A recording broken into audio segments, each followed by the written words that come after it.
تو آئیے اس موضوع میں گہرائی سے اترتے ہیں۔ کیا ہم واقعی نیٹو کے خاتمے کو دیکھ رہے ہیں؟ وہی اتحاد جس نے 70 سال سے زیادہ عرصے تک مغربی سیکیورٹی کی شکل متعین کی ہے۔ یہ سوال آج پہلے سے کہیں زیادہ اہم ہو چکا ہے۔ اور دیکھیں، اس تجزیے کا ماخذ کوئی عام مبصر نہیں ہے۔ یہ رے میکگورن ہیں، جنہوں نے 27 سال CIA میں گزارے، یہاں تک کہ وہ صدر کے لیے روزانہ کی بریفنگ بھی تیار کرتے تھے۔ ان کا یہ کہنا کہ انہیں برین واش کیا گیا تھا، یہ ایک چونکا دینے والا اعتراف ہے، اور یہ ہمیں تاریخ پر دوبارہ غور کرنے پر مجبور کرتا ہے۔ تو آئیے پہلے حصے سے شروع کرتے ہیں، نیٹو کی متنازعہ ابتدا۔ ہم سب کو ایک سرکاری کہانی تو معلوم ہے، لیکن اس کا ایک اور پہلو بھی ہے جسے اکثر نظر انداز کر دیا جاتا ہے۔ اچھا، تو یہاں ایک بہت بنیادی سا سوال پیدا ہوتا ہے جو ساری کہانی کو ہلا کے رکھ دیتا ہے۔ اگر نیٹو کو سوویت یونین کی قیادت والے وارسا پیکٹ کے خطرے کا جواب دینے کے لیے بنایا گیا تھا، تو پھر تاریخ کی کتابیں ایک بہت ہی دلچسپ تضاد کیوں دکھاتی ہیں؟ اور یہ ٹائم لائن اس تضاد کو بالکل صاف کر دیتی ہے۔ نیٹو 1949 میں وجود میں آیا۔ 6 سال بعد جب مغربی جرمنی نیٹو کا حصہ بنا، تب جا کر سوویت یونین نے وارسا پیکٹ بنا کر جواب دیا۔ اس کا سیدھا سا مطلب یہ ہے کہ وارسا پیکٹ ایک رد عمل تھا، اصل وجہ نہیں۔ تو اگر مقصد وارسا پیکٹ کو روکنا نہیں تھا، تو پھر اصل مقصد کیا تھا؟ نیٹو کے اپنے پہلے لیڈر لارڈ اسمے نے اسے بہت واضح طور پر بیان کیا تھا۔ یہ فارمولا یورپ میں طاقت کے ایک بالکل مختلف توازن کی طرف اشارہ کرتا ہے، ایک ایسا توازن جو صرف سوویت خطرے سے کہیں زیادہ بڑا تھا۔ اب آتے ہیں دوسرے حصے پر، سرد جنگ کے بعد کا وہ غلط موڑ۔ یہ ایک ایسا موقع تھا جو کھو دیا گیا، ایک ایسا لمحہ جب تاریخ ایک بالکل مختلف رخ اختیار کر سکتی تھی۔ جب سوویت یونین ٹوٹا تو ایک تاریخی موقع پیدا ہوا تھا، پرانی دشمنیوں پر مبنی بلاکس کو ختم کر کے ایک ایسا نظام بنانے کا جو سب کو شامل کرتا، یہاں تک کہ روس کو بھی۔ اس نئے نظام کی بنیاد ناقابل تقسیم سلامتی یعنی انڈیویزبل سیکیورٹی کے اصول پر رکھی جا سکتی تھی۔ یہ ایک سادہ لیکن بہت گہرا خیال ہے۔ حقیقی سلامتی صرف تبھی ممکن ہے جب سب محفوظ محسوس کریں۔ اپنی حفاظت کے لیے دوسروں کو خطرے میں ڈالنا اصل میں کسی کی بھی حفاظت نہیں کرتا۔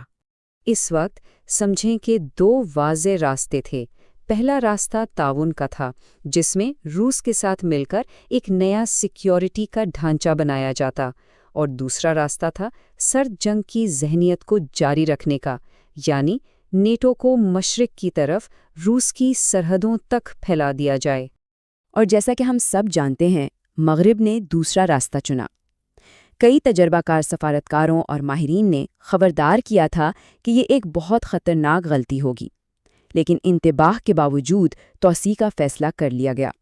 تیسرا حصہ، یوکرین کا فلیش پوائنٹ۔ ماخذ کے مطابق نیٹو کی توسیع اور موجودہ جنگ کے درمیان ایک سیدھا تعلق ہے، اور یہ صرف تجزیہ کاروں کا دعویٰ نہیں ہے۔ نیٹو کے سیکریٹری جنرل جینز سٹولٹنبرگ نے خود ستمبر 2023 میں یہ اعتراف کیا کہ پیوٹن نے جنگ سے بچنے کے لیے نیٹو کی توسیع نہ کرنے کی شرط رکھی تھی، ایک ایسی شرط جسے نیٹو نے مسترد کر دیا۔ ماخذ کے مطابق 2014 کے بعد کے واقعات کی ترتیب بہت اہم ہے۔ کیو میں حکومت کی تبدیلی، جس کے فوراً بعد پیوٹن نے کرائمیا کے بارے میں فیصلہ کیا، اور پھر منسک معاہدہ، جن کے بارے میں بعد میں جرمن اور فرانسیسی رہنماؤں نے بھی مانا کہ وہ یوکرین کو مسلح کرنے کے لیے وقت حاصل کرنے کا ایک حربہ تھے، یہ سب ایک ہی کہانی کا حصہ ہیں۔ اور سب سے اہم بات یہ ہے کہ یوکرین کے اپنے ایک اہم مذاکرات کا نے یہ انکشاف کیا کہ اپریل 2022 میں ایک امن معاہدہ تقریباً ہو چکا تھا، لیکن ان کے مطابق بورس جانسن جیسے مغربی رہنماؤں نے مداخلت کی اور یوکرین پر لڑائی جاری رکھنے کے لیے دباؤ ڈالا۔ چوتھا حصہ، ایک ٹوٹا ہوا سیکیورٹی سسٹم۔ ان تمام واقعات کے نتائج نے نیٹو کے اتحاد کو اس کی بنیادوں سے ہلا کر رکھ دیا ہے۔ آج نیٹو کو شدید چیلنجز کا سامنا ہے۔ کیا آرٹیکل 5 یعنی وہ وعدہ کہ ایک پر حملہ سب پر حملہ سمجھا جائے گا اب بھی قابل اعتبار ہے؟ رکن ممالک کے درمیان اختلافات بڑھ رہے ہیں، اور سب سے اہم بات یہ ہے کہ یورپ میں اب کچھ آوازیں امریکہ کے بغیر اپنی سلامتی کا انتظام کرنے کی بات کر رہی ہیں، جو کچھ عرصہ پہلے تک ایک ناقابل تصور بات تھی۔ پانچواں حصہ، ایک نیا عالمی نظام۔ ایک طرف جہاں مغرب میں دراڑیں پڑ رہی ہیں، وہیں مشرق میں ایک نیا اتحاد ابھر رہا ہے۔ حملے سے صرف 20 دن پہلے ولادیمیر پیوٹن بیجنگ میں تھے۔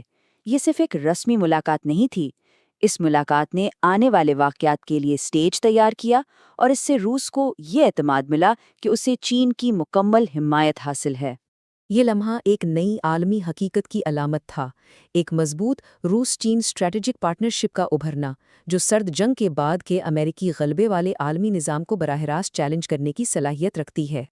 تو ہم یہاں پہنچ گئے ہیں۔ ماخذ کے مطابق وہ سیکیورٹی کا نظام جو ہم جانتے تھے وہ بکھر رہا ہے، نیٹو کمزور ہو رہا ہے اور ایک نیا مشرقی بلاک ابھر رہا ہے۔ یہ سب ہمیں ایک بہت اہم سوال پر لا کر کھڑا کر دیتا ہے۔ اگر پرانا نظام ٹوٹ چکا ہے تو اس کی جگہ